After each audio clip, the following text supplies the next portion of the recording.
Miarabanao amin'ny anaran'i Jesosy Kristy tompo sy mpanefa ny finoantsika ary namana malala. Tompony finoantsika izy, manefa ny finoantsika ary izy no anton'ny fiainantsika. Manome antsika tari-dalana hianarana isan'andro. Io Jesosy Kristy tompony finoantsika sy mpanefa azy io.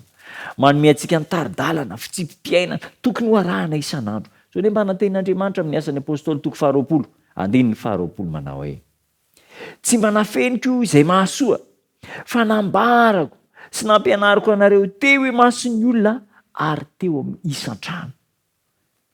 Ireo apôstôly zany dia nandray an'izay fanapahan-kevitra izy ary tsy nafeny mihitsy, fa teny an-dalana, teny amin'ny isan-trano dia nambarany. Inona le nambarany? Inona le nazay teneniny tamin'ny olona rehetra? Ny soratra masina, ny tenin'Andriamanitra, ny famonjeny amin'ny alalan'i Jesosy Kristy. Ary amin'ireo mambra ny fiangonantsika ankehitriny, amin'ireo mpivavaka rehetra ankehitriny dia tokony ho be dia be mihitsy ny fotoana hianarana ny Baiboly, hianarana ny tenin'Andriamanitra isan'andro. Aoka zany tsy ho laniana amina hoe afetifety na toe-javatra manaitaitra ny fotoana any am-piangonana any, any tokantrano, any amin'ny fotoana isan-karazany. Ilainy zany fa ny tokony andaniana ny fotoana isan'andro dia zao ny fianarana ny tenin'Andriamanitra. Ampianaro ny zanantsika ao tokantrano ao. Indray aman-dreny aza misalasala mihitsy mampianatra ny zanantsika.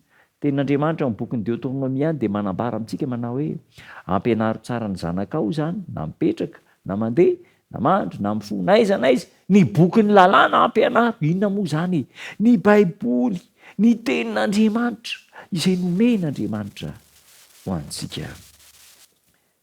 Tokony hiorom-paka ao amin'ny fontsika sy ao an-tsaintsika ny atao hoe toe-tsaina misionera, mandinika ny tenin'Andriamanitra.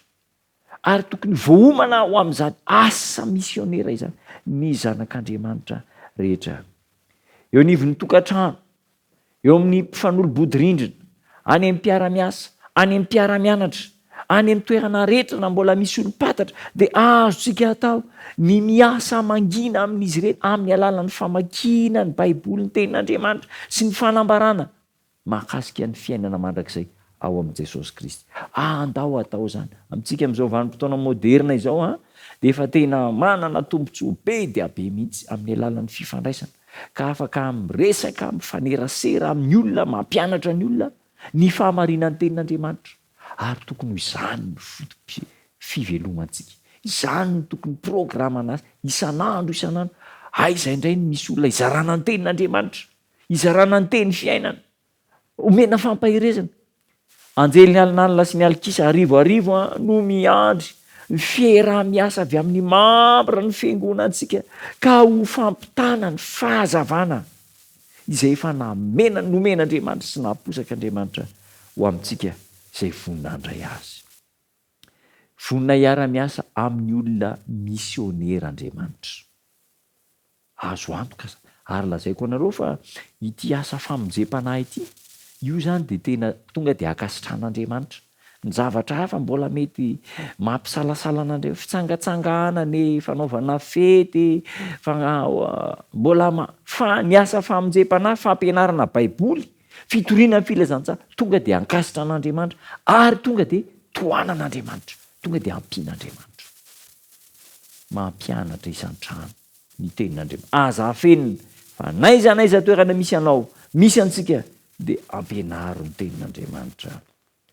Antoko ny famonjena koa izy io, antoko ny famonjena antsika ny fampianarana ny tenin'Andriamanitra. Satria na ny antony, alohan'ny ampianaranao ny tenin'Andriamanitra, izaranao ny fahamarinana, dia tokony efa anananao ny fahamarinana, anananao ny teny fiainana, anananao ny famonjena. Ka ny zavatra tsy ananana tsy azo zaraina, fa ny zavatra ananana ihany no azo zaraina. Ndao anao ezaka, misy an'ilay tetikasa goavana impact 2025 ezaka fitoriana ny filazantsara, apartao amin'izao tontolo izao, izany hafatra izany mba hahen'ny fahamarinana ny famonjena izao tontolo izao. Hivavaka isika.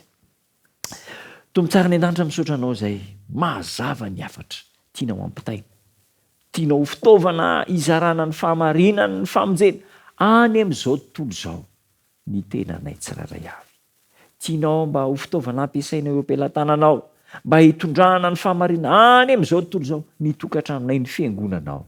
Tompo, ataovy manaiky ho misioneranao zahay ka amin'ny fotoana rehetra, amin'ny olona rehetra de hiteny ny fahamarinan'ny teninao. Tanterao aminay zany ary hamasiny ny fiainana isan'andro san'andro amin'ny anaranao Jesosy Tompo. Amen.